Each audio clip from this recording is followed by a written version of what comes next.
ఇది సిడ్నీకి ఉత్తరాన 250 కిలోమీటర్ల దూరంలో ఉండే విశాలమైన లోయ.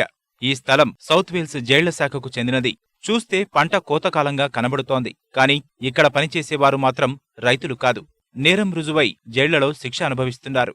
ఖైదీలకు స్వయం ఉపాధిలో భాగంగా కూరగాయలు, పళ్లు పండించడాన్ని చేపట్టింది ఆస్ట్రేలియాలోని సౌత్ వేల్స్ కారాగారం. ఖైదీలను నేరగాళ్లుగా చూడకుండా వారిలో మార్పు కోసం ఈ కార్యక్రమాన్ని చేపట్టింది.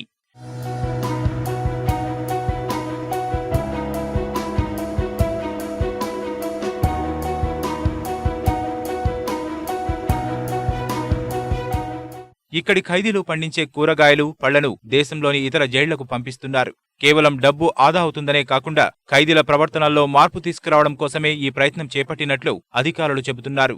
ఖైదీలకు సహాయం చేయడం కంటే వారిలో మార్పు తీసుకురావడమే మేలని అంటున్నారు.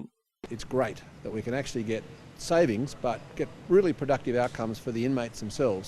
They're part of the process and we're saving taxpayers' money. It's a win-win situation.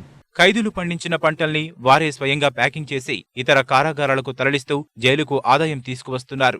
సత్ఫలితాలు ఇస్తున్న ఈ విధానాన్ని దేశమంతా అమలు చేయాలని అధికారులు భావిస్తున్నారు.